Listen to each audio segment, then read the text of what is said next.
जय हिंद, वंदे मातरम। मैं डॉक्टर भव्य व्यास आज बाबा साहेब भीमराव अंबेडकर की 135वीं जयंती पर आप सभी को हार्दिक बधाई देता हूँ। आप सभी को उन युग पुरुष की जयंती की हार्दिक शुभकामनाएं।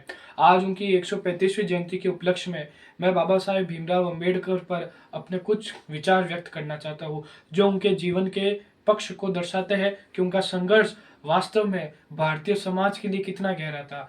मैं अपना वक्तव्य प्रस्तुत करना चाहता हूँ। बाबा साहेब भीमराव अंबेडकर एक ऐसे व्यक्ति जिन्होंने उस समय भारत को दिशा दिखाई जब भारत अपने मार्ग से भटक चुका था। जातिवाद की गहरी खाइयों में अंदर जाकर भारत 1000 साल तक गुलामी की जंजीरों में जकड़ा रहा।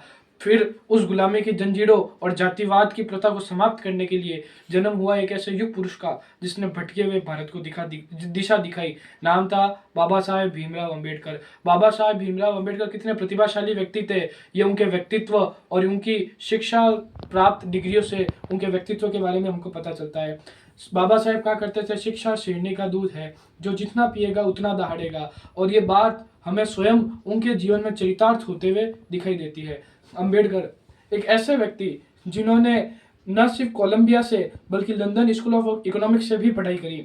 3 पीएचडी जिस व्यक्ति ने उस समय कर रखी हो, इतने प्रतिभाशाली व्यक्ति, और अपने जीवन के अंत समय में 4थी पीएचडी और कर दी हो। हम सब कहते हैं कि बाबा साहेब तो प्रारूप समिति के अध्यक्ष थे, उनका संविधान सभा में कोई विशेष योगदान नहीं है, परंतु प्रारूप समिति के सदस्य थे टीटी कृष्णमाचारी। उन सदस्यों ने कहा कि प्रारूप समिति में संविधान की ड्राफ्टिंग के लिए 7 व्यक्तियों को चुना गया। उन 7 में से 2 व्यक्ति दिल्ली से बाहर थे, एक व्यक्ति देश से बाहर थे, एक व्यक्ति ने इस्तीफा दे दिया तथा एक व्यक्ति ने ज्वाइन ही नहीं करी ड्राफ्टिंग कमेटी। तब पूरे संविधान की ड्राफ्टिंग की जिम्मेदारी डॉक्टर बी.आर. अंबेडकर पर आ गई। इसलिए कहना गलत है कि संविधान सभा में अंबेडकर का लेश मात्र योगदान है। पूरी संविधान सभा की ड्राफ्टिंग अकेले अंबेडकर ने करी। आज हमारा एक बहुत बड़ा समुदाय है जो अंबेडकर को नहीं मानता, परंतु लंदन की कोलंबिया यूनिवर्सिटी की लाइब्रेरी में आज भी डॉक्टर बी.आर. अंबेडकर की मूर्ति लगी हुई है।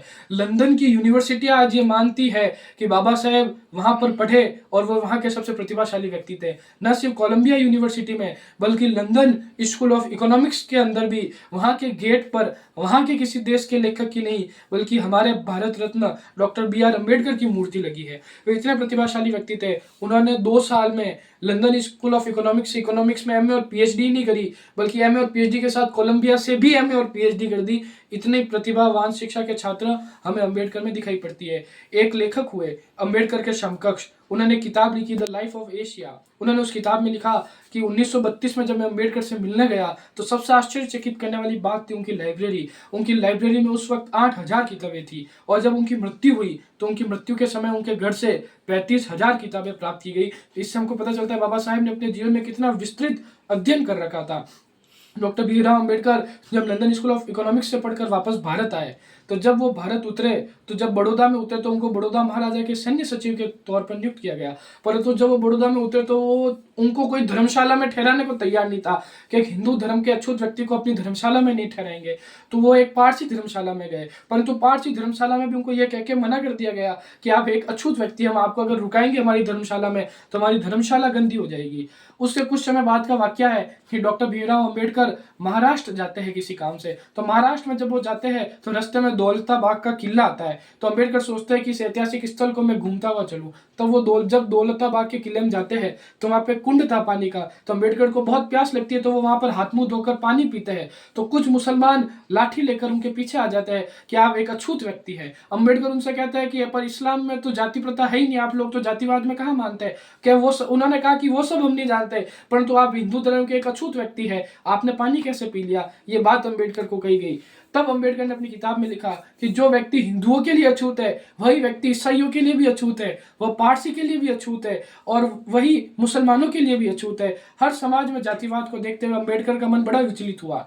अंबेडकर वापस लौटकर सयाजीबाग में रोते हैं और प्रण लेते हैं कि जब तक जाति व्यवस्था को समाप्त नहीं कर दूंगा मैं भारत को नहीं छोड़ूंगा। कई लोग कहते हैं कि अंबेडकर का कोई योगदान नहीं है आजादी में, परंतु अंबेडकर के अपने लक्ष्य थे। आज जो हम महिलाओं की स्वतंत्रता देख पा रहे हैं, उसमें सबसे बड़ा योगदान बाबा साहेब भीमराव अम्बेडकर का है। हिंदू कोड बिल जो अम्बेडकर की मांग थी और अम्बेडकर की मृत्यु से 1 वर्ष पहले जो नेहरू जी ने पारित किया, यदि आज हिंदू महिलाएं पढ़ पा रही है, भारत का हर शोषित व्यक्ति अपना जीवन जी पा रहा है, तो उसमें बाबा साहेब अम्बेडकर की बहुत बड़ी भूमिका है। बाबा साहेब अम्बेडकर यही कहते थे कि पैर में जूता हो ना हो, एक टाइम की रोटी कम खाओ, परंतु पढ़ो। अम्बेडकर ने कहा था कि तब अम्बेडकर ने बौद्ध धर्म अपनाया कि हर धर्म कहीं ना कहीं जातिवाद में फंसा हुआ है। अम्बेडकर 1932 में बौद्ध धर्म ग्रहण करना चाहते थे, परंतु गांधी जी ने उन्हें समझाया कि आप अभी बौद्ध धर्म ग्रहण न करें। अम्बेडकर ने ये बात मानी और अम्बेडकर ने 1956 में अपनी मृत्यु के 3 महीने पहले तक ये प्रयास कर रहे थे कि समाज सुधर जाए, हिंदू धर्म सुधर जाए, ये वर्ण व्यवस्था, ये जाति व्यवस्था त्याग कर इस समाज में देश को विकसित बनाने की राह पर आगे बढ़े, परंतु नहीं हुए लोग सुधरने पर राजी। तब अम्बेडकर को मजबूरन अपनी मृत्यु के 3 महीने पहले 5 लाख लोगों के साथ बौद्ध धर्म को ग्रहण करना पड़ा, क्योंकि अम्बेडकर ये चाहते थे कि अगर मैं अपने लोगों को ऐसे ही छोड़कर चला गया तो किस बात का मेरा जीवन रह गया। अम्बेडकर ने कहा था कि जब मैं लंदन में था तो मैं भी मजे कर सकता था, मेरे पास भी मैं पैसों का दुरुपयोग कर सकता था, परंतु मैंने 21-21 घंटे लाइब्रेरी में बैठकर पढ़ना स्वीकार किया ताकि मैं अपने समाज की स्थिति स्वीकार करूं। जो व्यक्ति अपने निजी सुखों को दांव पर लगाकर समाज के हित के लिए कार्य करता है, वही व्यक्ति महान बनता है, जिसकी प्रत्यक्ष छवि हमें बाबा साहेब भीमराव अम्बेडकर के व्यक्तित्व में देखने को मिलती है। तो बाबा साहेब भीमराव अम्बेडकर से हमें यही सीखना चाहिए कि व्यक्ति को यदि अपनी स्थिति सुधारनी है तो उसका एकमात्र रास्ता है शिक्षा। कोई व्यक्ति यदि शिक्षा ग्रहण करता है तो वो निश्चित ही रूप से अपनी ही नहीं बल्कि अपने पूरे समाज की और इस देश की दिशा को बदल सकता है। एक बार आप सबको पुनः बाबा साहेब अम्बेडकर भीमराव जयंती की हार्दिक शुभकामनाएं। हम सब बाबा साहेब के विचारों को आत्मसात करें, यही हमारा लक्ष्य है। जय हिंद, जय भारत।